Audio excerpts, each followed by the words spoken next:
Welcome to another episode of the Tower 26B Racer Podcast. I'm Jim here. Once again, Coach Gerry Rodriguez. Coach, how you doing, bud?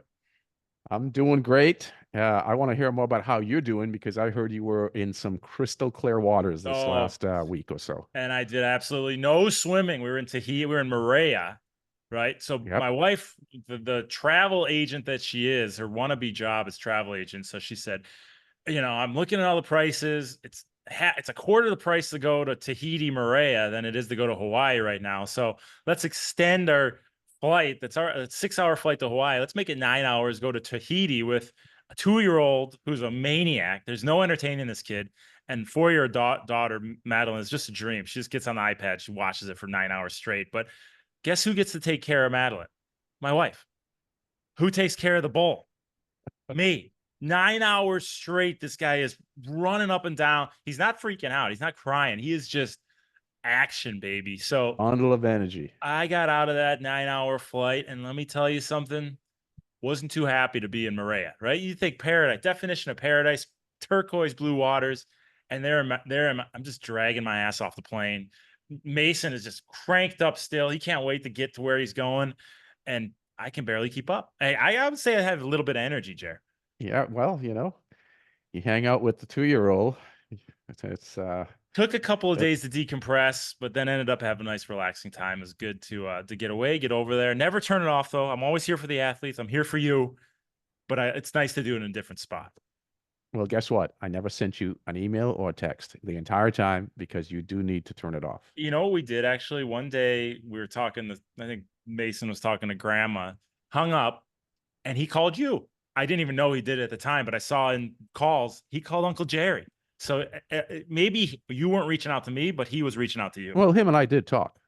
Oh, you did? Okay. Oh You yeah, guys yeah. talked He about, he yeah. was telling me about the 9 hours. It was his plan the whole way. He wanted to do 3 reps of those. So then guess what? Guess what he got on the way home? Benadryl, right in the mouth. He was drooling with an hour. Dad had a nice relaxing flight home. All right. But I'm back. I'm fired up. I'm ready to get this thing going. And Jared, you want to do a podcast? So let's do a podcast today. We got a lot of stuff to cover regarding the phase of training we're in. Before we get into that, what did we talk about last episode? Well, it's the time of the season, right? It's racing season, and talked about, I believe, skills that are needed, what's needed for open water. What do you have to do to acquire those skills? It's the time of the year, as opposed to just like what many folks just do is they do one of two things: they swim in the pool, a couple of workouts a week, and then some decide, hey, let me go down to for the local athletes, let me go down to Manhattan Beach or Santa Monica, or lately there's a bunch of folks going down to Long Beach. Let me go there and swim for 30 or 40 minutes or an hour. Straight, continuous.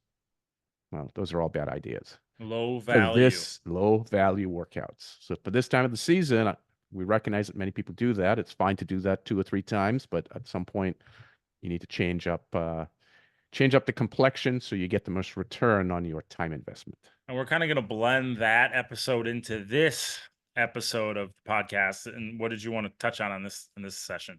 Well, I want to go into to be very specific for our listeners so we can actually tell them exactly what to do, what should be done during your pool workouts or your open water workout. And in fact, we did one of these on last Saturday at our B session. So if you have that available, we can put that up and talk about it whenever you're ready to go into it. But I wanted to go into what we do and why we do it, and then how specific it is for the demands of your races and so on. So once Yeah, I we think get there. a lot of athletes get caught up in training, right? They just train. I got to train today. I got to train tomorrow. I got to train the next day. And they just get through the cycle of knocking out their training when we're, especially in this phase of training, when races are coming hot and heavy, we got to be practicing the way we're going to play. We always said that when I was playing ice hockey, That's we a great term. Practice the way you're going to play. Yep. now is the time to do it. There's a time to build the base and just dial into that. But now is the time when you really want to visualize and get your mind on what are the demands that your specific event is going to present. And you have to practice those demands as if you're in the situation. And I think that's the kind of stuff that we're going to talk about in this session. Well, exactly. And it's the reason, Jim, that our swim subscription program, the season is built out. Swim subscription is our entire swimming plan for our triathletes. It's built out the way it is. We start off the season with a recovery phase that's heavily technique based, right? Then we go into, you just opened it up a minute ago. We go into our base phase, our endurance phase, our build phase, whatever word you want to use. That's sort of the broad portion of the program, and that's several weeks, uh, 12 to 15 weeks or so.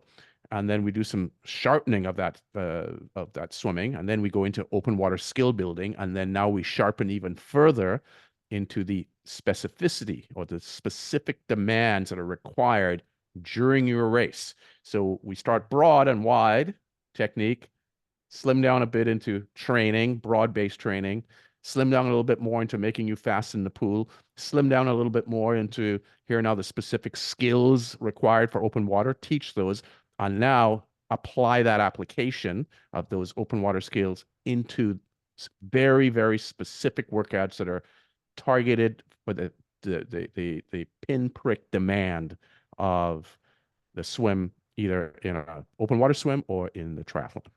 And then as you guys will see when we go through this workout is it's very specific like we've been saying, but we want you to practice, practice, practice. So then when you get in the race day, you don't have to think. You know how you can just respond to the situation. You can throw insights. You can get out.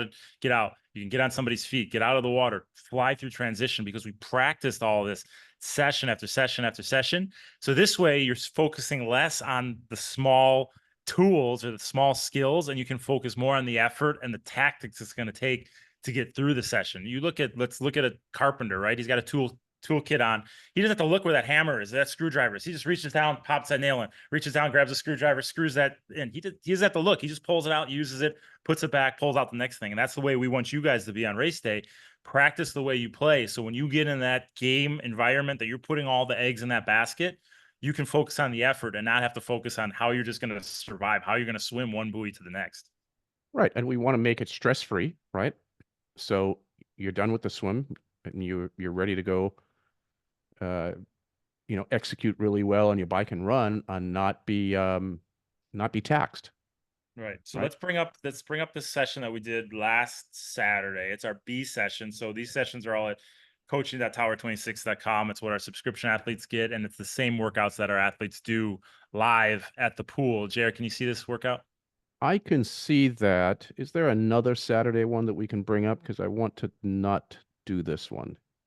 Yes, I can. We can go back to, can you see Let's the go to screen? yes, I can see the screen, but what's the This one right here. Later summary. Let's get it bigger so you can see it. I want to do the one. Yeah. So we're gonna do a little blend of this one and another one that we did last Saturday.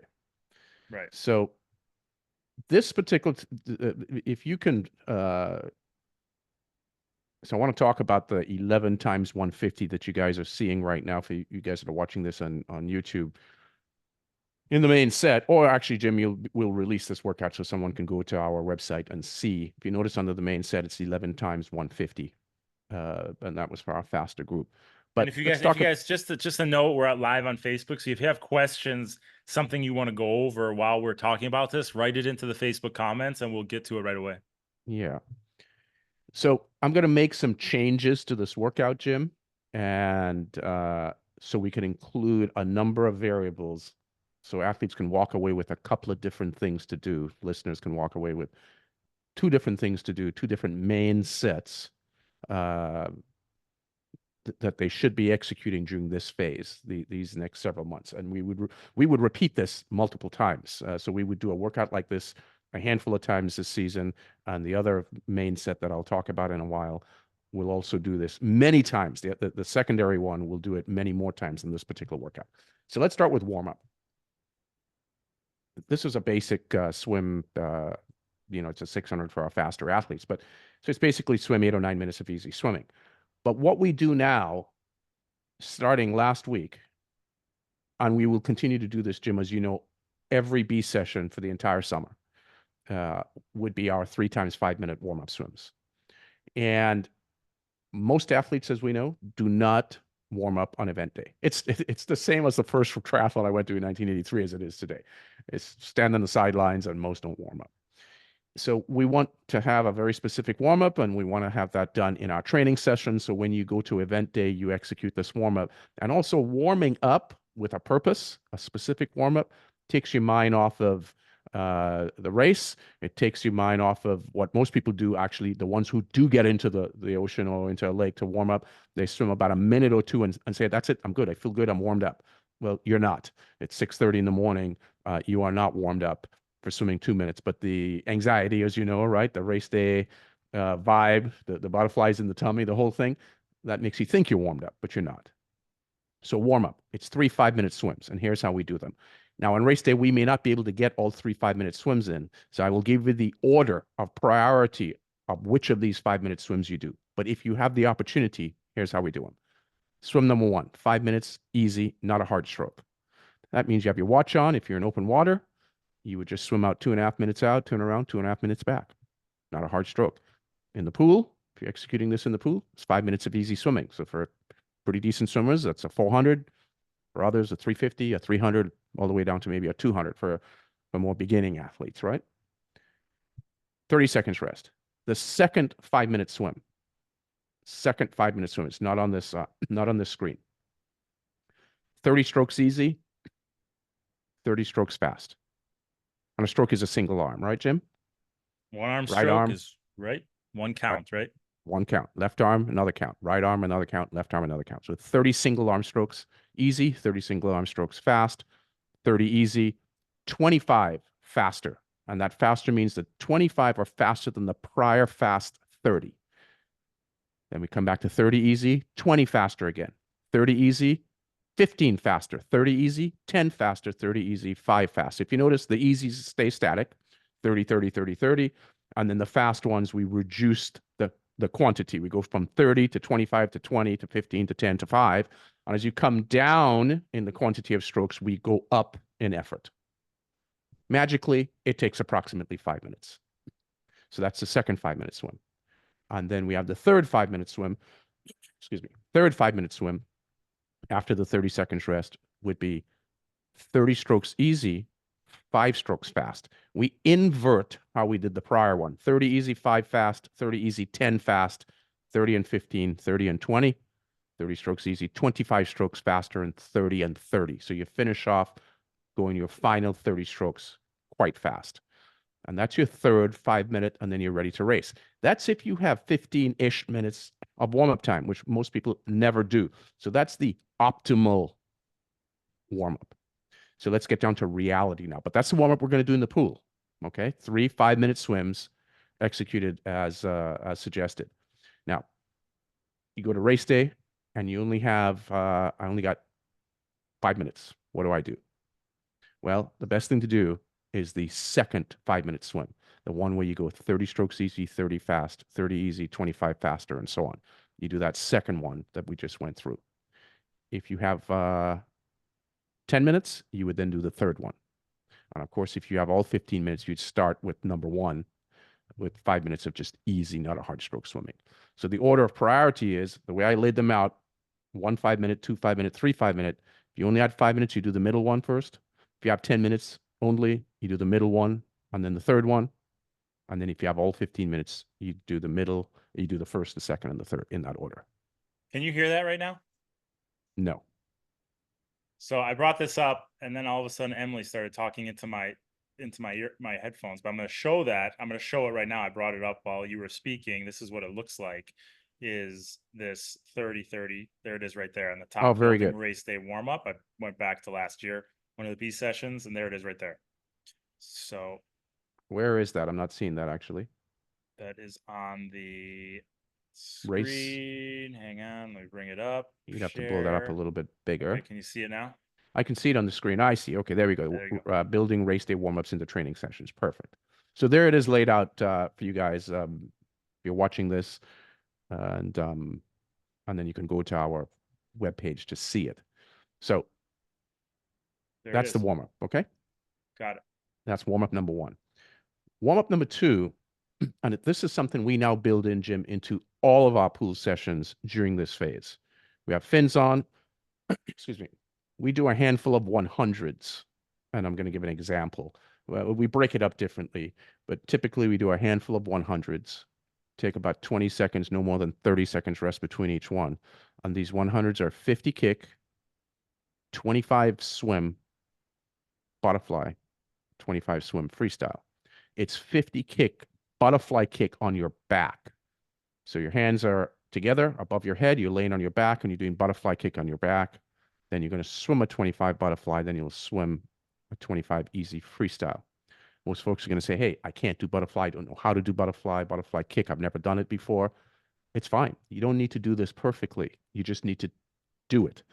Kicking butterfly on your back is basically kicking from your hip on your core, knees together, ankles together, and you're moving in that undulating motion that you would see on TV that the athletes have done. And you're kicking on your back, your hands above your head. That works very specific core. And open water, the demands of open water have a great need for super strong cores relative to pool swimming. So this is the time during the season that we need to implement this into our warm-ups, as an example. Well, it's uncomfortable for people to do, but if you can get used to using your core in that way, it helps. We talked about on our 2 p.m. call just now and how important it is get that core engagement for body position. If you can get used to doing that by adding in something that's uncomfortable, you're going to have that much more the better ability to hold that body up, especially in the dynamic conditions of the pool of the open water. Exactly. So we'll do anywhere from 5 to 8 of those, depending on the ability level, right? So it's 50 butterfly kick on your back, 25 butterfly swim. What is butterfly swim? Butterfly is basically double arm freestyle. And you're keeping your ankles and your knees together while you're kicking. You can even do what we call elementary butterfly, where you pause at the front of the stroke so you're not continuously moving, so you get a little rest at the front. So you can do an arm stroke, a butterfly, which is both arms together. And then you could pause for a second at the front of the stroke and do a butterfly kick or two, and then do another stroke like that. So you can sort of swim, rest, swim a stroke, rest, swim a stroke, rest. So you get the proper cadence, right? Timing of the stroke makes it a little bit easier, but it's still a tremendous amount of core work. So it's 2 lengths kick, 1 length butterfly swim, and then the last length, or the last 25, because some people might be in a 50-meter pool. Last 25 would be just easy freestyle. Take a break and then do the number of reps. And then the third set that we do very frequently before main set, we've used this as a main set at times, but we now build them into all of our sessions. Almost all of our sessions during this phase would be our warm-up deck ups set, where we do about 10 to 12, 13 minutes of continuous swimming or continuous movement, not all of it swimming. You would jump in or dive into your pool, whatever your facility allows, but you're starting on the pool deck. You would swim a 100. You sight 8 times, 2 times per 25. Sighting is about learning to become familiar with the silkiness of it, because everyone's sighting is quite clunky in the beginning, and we need to learn the skills of sighting. We have our videos that show you how to sight correctly, so you'd have to review those. Lift, look, and breathe method. And then we build 2 of those 2 sights into every 25. So that's 8 sights per 100. We start off very, very easy. Oh, there you are scrolling there. That showed the butterfly kicking on your back. Yeah, there you go. Right there. Yep. That's Holly Lawrence, actually. Right there again. Yep. So in these deck ups, it's a 100 easy, sighting 8 times. At the end of the 100, you immediately climb out of the pool. We talked about this in our last podcast. Immediately climb out of the pool and you run for 10 to 15 seconds. Many facilities don't allow running, so you'd stand on the pool deck right where you climbed out and you jog stationary for 10 or 15 seconds. And then you dive back in.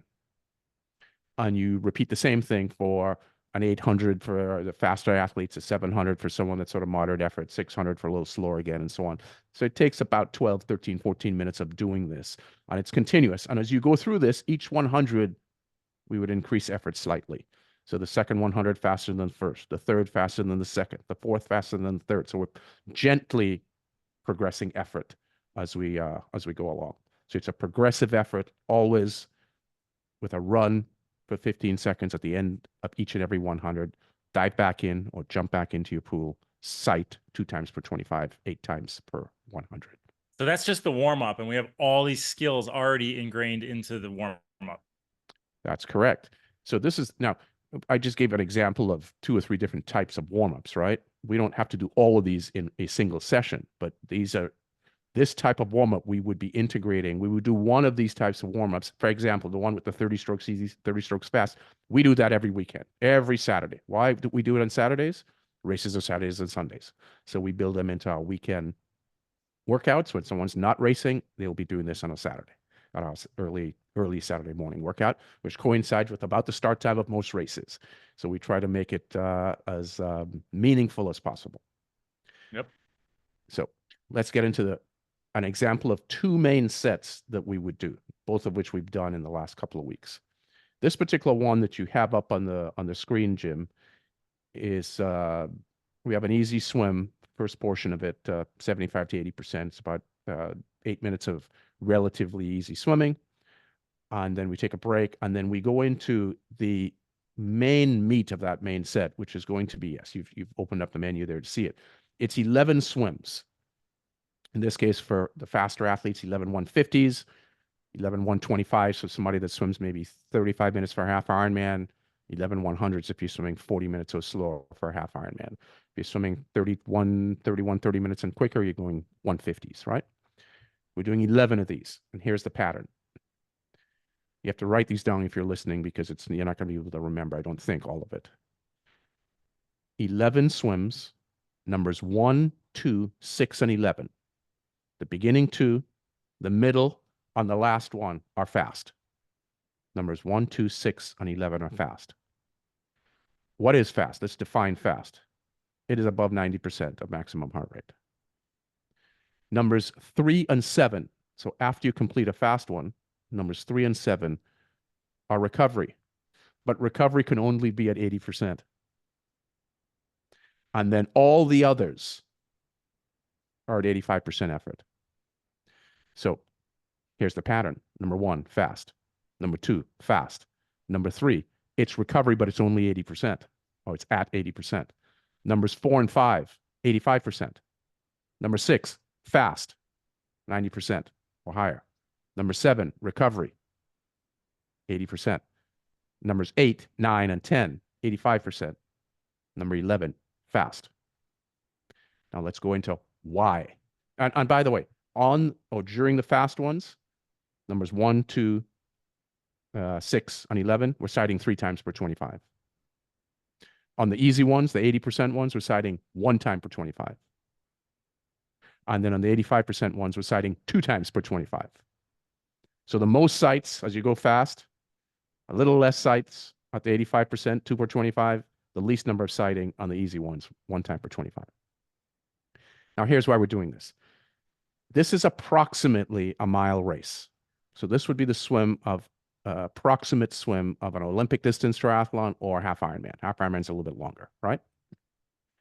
The first 2, that's your race takeout pace. That's what it's going to feel like. And we're taking, by the way, about 15 to 20 seconds rest between each of these reps.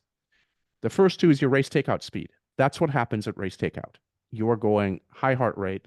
For many athletes, you're trying to get into a pack that's faster than what you could normally swim. So if you're 130 pace per 100 swimmer, you're capable of swimming 125 speed if you're able to hang on to the 125 pace per 100 pack. But you have to be able to get out, right? To be able to have a takeout speed to allow you to get on the feet of those swimmers, right, Jim? And even if you're not the fastest swimmer in the world, like, you're going to take it out at a faster effort than you're capable of. It's just the way we do it. So by practicing this, recognizing it, then having the ability to, okay, I know I took it out too fast. Then you come into number 3 and you settle in, or number 4 and you settle in to that maintainable speed. It just gives you that, as you say, lower that athletic IQ, right? You recognize it, you adapt to it, you adjust based on, what's going to happen. So we're just preparing you for race day and that feeling that you're going to have. Exactly. It's very, very specific. So you've done these 2 fast ones. The third one, easy is within context. We're reducing effort only to 80%. But here's what really happens in that third one. You're executing, and the important thing is the distinction here is to recognize that it's not going to feel like 80%, because you've come off of 2 hard swims at a high heart rate. So your RPE, rate of perceived exertion, is going to feel much higher. So the third rep at going at 80% effort is all about allowing heart rate to come down to match your effort of 80%. And it may take that for many, may take that entire repeat that 150 or 125 or 100 for heart rate to come back down to 80%. So you get somewhat recovered. And I say somewhat because 80% of maximum heart rate is still a pretty decent effort, but it's going to take a while for that heart rate to come down. So that's the third one. 4 and 5 is really your racing effort, your 85% maximum effort that's sustainable. And then number 6, the reason that we go fast, we could have thrown this in at number 7. We could have thrown it in at number 5. I chose to throw it in right in the middle, number 6. At some point in many races, somebody in the pack makes a breakaway. They attempt to break up the pack. They accelerate. And your job is to respond and to go with them so you can get onto their feet. So we need to be able to train that skill. So when we call upon it, we have that weapon that we can utilize, right? Yep. I mean, even So if you're not standing at somebody's feet, we all see that person up by the next buoy. Hey, I want to go catch that person, right? You realize here that you have the ability to put in an effort and go catch that person. Whereas if you were just training at one speed, you weren't specific that those dynamics of the race.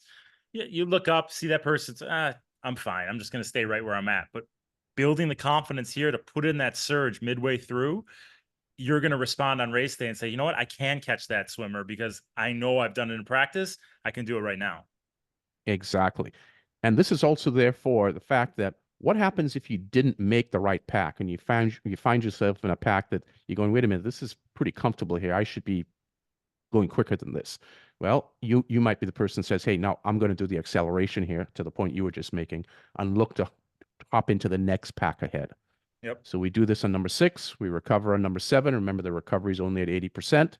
And then 8, 9, and 10, you're back to your racing effort all the way. And then the reason that number 11 is fast is for positioning, especially those of you guys that are more elite athletes racing ITU races. It becomes super important to be positioned really well at the end. For you, that some of you that are just doing open water races only, you obviously have to finish fast.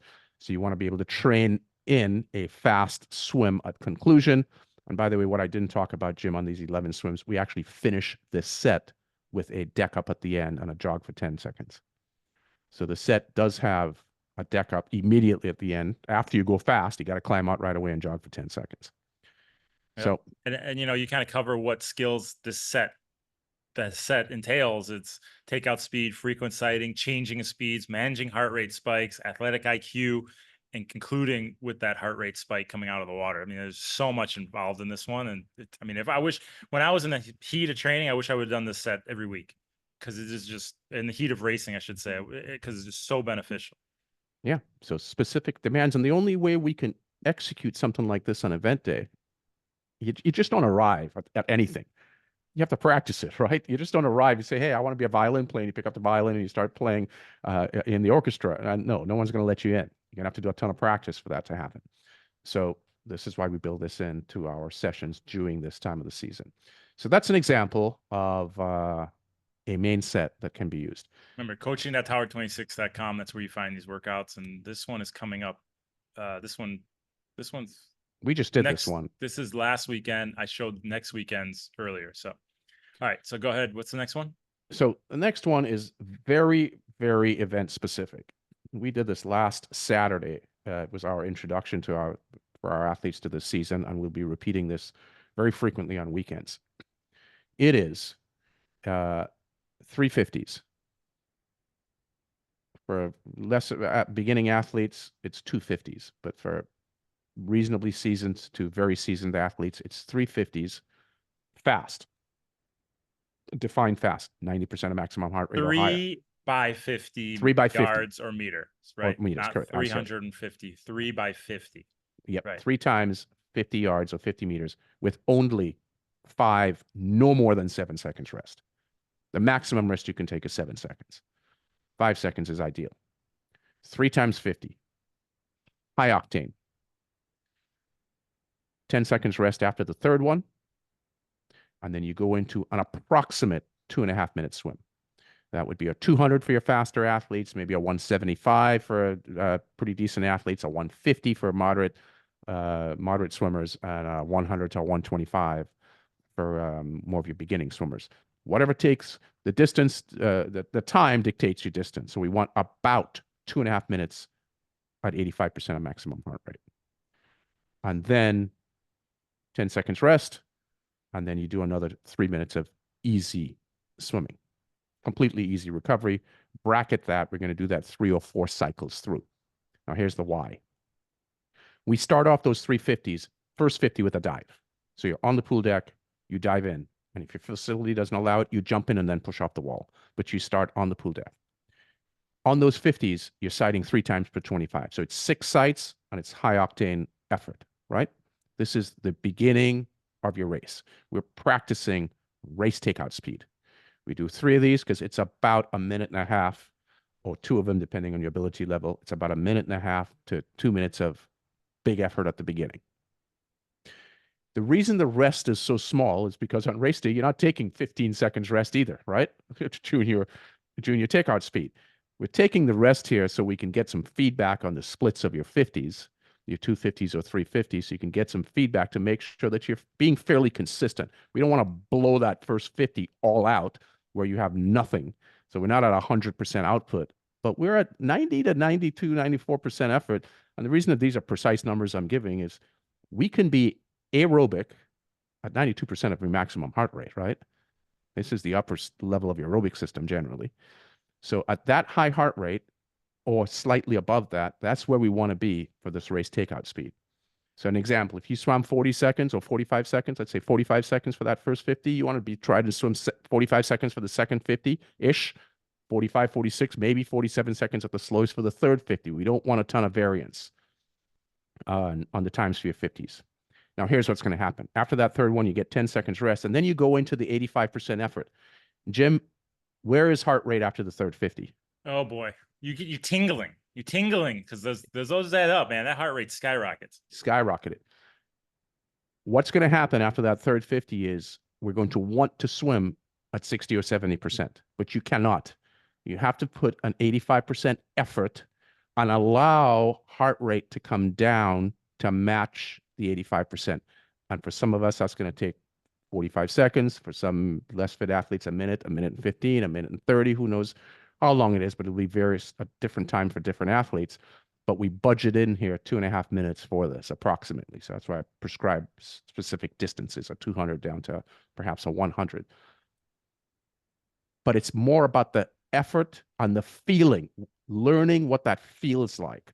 And the feeling is that we're searching for is not to give in and go to 70% effort, because that's what you want to do, because the body is screaming. It's you've put out, like you said, you got that tingling feeling, and we just can't shut it off and back down. Otherwise, you're not going to get into the positioning that you need to be. Yeah, we talk about this all the time on the Zwift rides that we do Tuesday, Thursdays, is when you're climbing on the bike and you push over the top at a maximum effort, your first thing you want to do is just soft pedal, let the heart rate come down, let your legs come back to you. But what I stress that our athletes realize that you don't need to do that. You can back down to your race pace effort, keep the pressure on the pedals. You're not at 110% the way you were on the climb.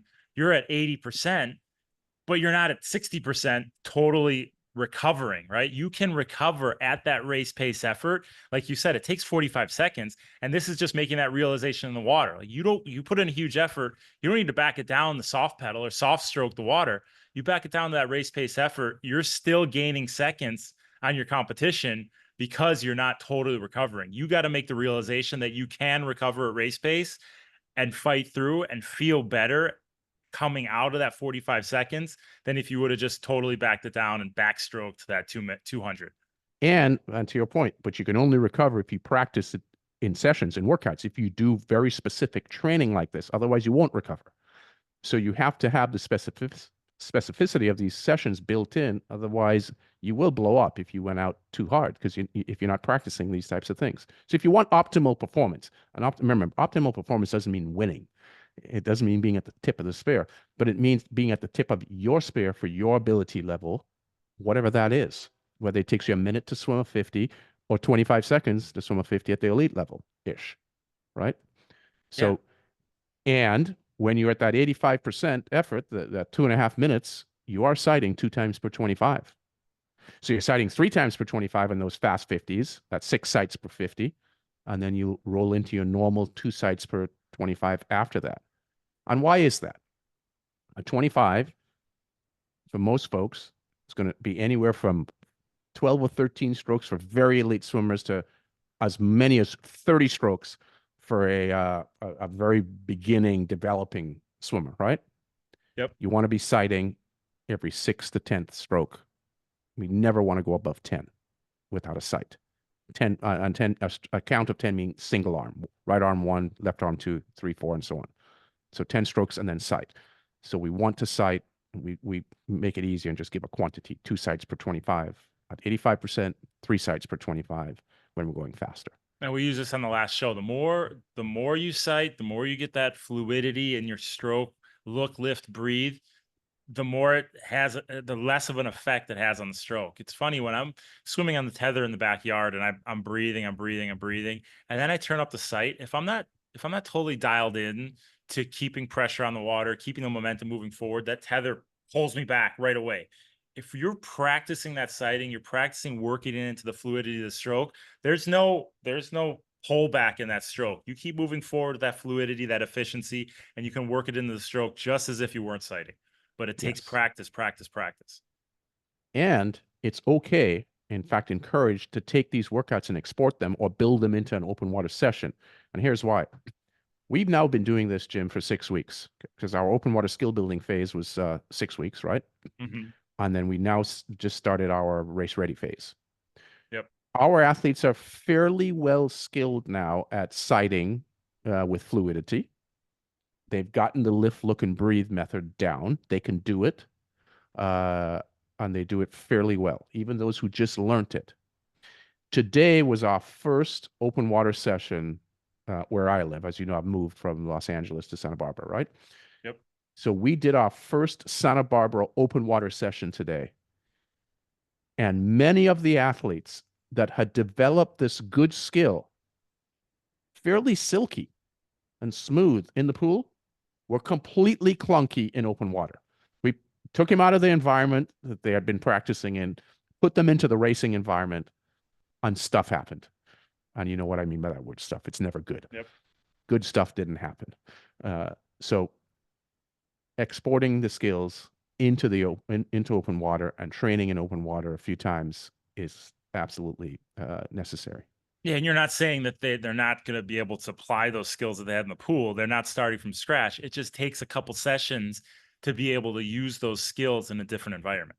Correct. It's going to take some adaptation time. It'll be a handful of sessions in open water so they become comfortable with that environment because it's very different swimming in an open body of water than the pool. There's obvious reasons. The pool, there's a comfort of knowing that you can stand up, hang on to a lane line if there's difficulty. The wall is right there. There are other swimmers in the pool with you, and there's a lifeguard generally. So you have all Yep. these comfort factors. You go into open water, and they're all gone. Yep. And you definitely can't stand up. So there's a higher anxiety and fear level. So our skills depreciate in open water until we practice enough and get to that familiarity stage. That's it. We got to practice the way we play. You got to So, practice the way you play. I think we covered a lot on this one. We got really detailed in those workouts. I kind of gave our workout of the episode already. We had those detailed workouts. So Exactly. We don't need a workout. This is it. coaching.tower26.com. Go find more detail there. All the workouts have audio files. They have all the video and the detail, in-depth detail for every single workout. So you're gonna get that every workout, and it's all geared towards getting the most out of your performance and just practicing the way we play. Yes, sir. And we got our race coming up next month, Santa Barbara Triathlon. Yeah. So Hope- Santa Barbara Triathlon is By the coming up. way, are, Yeah. are you announcing again for us? Of course. Come on. Okay. Okay. Come on. Th- I'm a th- staple. I'm a staple. I got to do it. Is Perfect. that a question? Am I announcing? I'm the voice of the West. Come on, Per- buddy. I'll Perfect. be there. So what's the date of Santa Barbara Triathlon? Do we know? The last Saturday of the month. I think it's the 24th, is it? All right, we're Am getting I some correct? good buy-in. There's a bunch of different distances coming up, and yeah, join us out there on East Beach, Santa Barbara. Beautiful location, and some decent hotel rates too. You can go to Carpinteria, get some hotels for some decent prices. I looked that up. So. Well, and that's it. It's the second to last Saturday. 31st is the last Saturday. It's the 24th. And by the way, that is what you want to do. You can stay at the beach, a mile within the race and pay higher rates for beachfront hotels, or you can be 10 minutes away and pay very reasonable prices. Yeah. So join us. Be a lot of fun out there. And yeah, a lot of good info on this one. Obviously, if you guys want to rewatch it, take some screenshots, see what we're talking about. That's always a possibility. But go to coaching.tower26, check it out. We'll open up that workout for this B session for this coming weekend. And is that the B session we did? The 10 by whatever the 11 by 150 is. I'm gonna open up that workout so you can check it out and see all the detail in that workout. But I think we're gonna call it there. We got a lot of good stuff on that one. Jerry, anything else? We don't talk about this a lot, but there's so many track races that are going on. You know, I love track and field. It's my favorite. And I am so looking forward to this Olympic Games more than any other Olympic Games ever. We're going to be at such a height of racing performance in all sports, but swimming, track, triathlon, it's going to be amazing. I mean, You know, three it's world funny. records occurred last week in track and field. I've been watching all of it too, and it's funny. After the races, they interview the athlete every time, the winning top three athletes. They always interview them, and so many times, getting back to the coaching mindset, so many times athletes say, "I don't even know where I was. I was just focused on the process. I was just focusing how I was moving. I was focusing on the detail, the efficiency of my stride, and it ended up how it ended up." So it's funny. It's fun to hear the best in the world, the guys who are going to be competing for gold medals, talk about how ingrained they are in the process and how beneficial that is to their performance. So if you're listening to these interviews, try and get some takeaways and how that applies to your specific performance. Yeah, and look at the end of races, whether it's the 400 meters or the 800 or the 1500 or the 5K, 10K, doesn't matter the distance. Always say the last 20 seconds of a race, last 30 seconds max. Uh, there's a reason that the woman or man that's winning, their depreciation of mechanics are less than the folks that are getting fourth, fifth, sixth, or seventh. Yeah. So pay attention, see what you can take away, how you can apply that to your own training, your own mindset, and you come out of it smarter and able to go out there and perform at a higher level. So amazing stuff. We got a bunch of questions, but keep those questions coming in. Contact at tower26.com. We'll get them on the next episode, and we got some special episodes coming up. So stay tuned for those. But Jerry, any last words? Thanks to you as always, Jim. Appreciate it. Hey, always fun stuff. It's good to be back on the mic, and I'll see you guys soon. For Jerry Rodriguez, Jim Binsky, the Tower 26B Racer Podcast. Thanks, guys.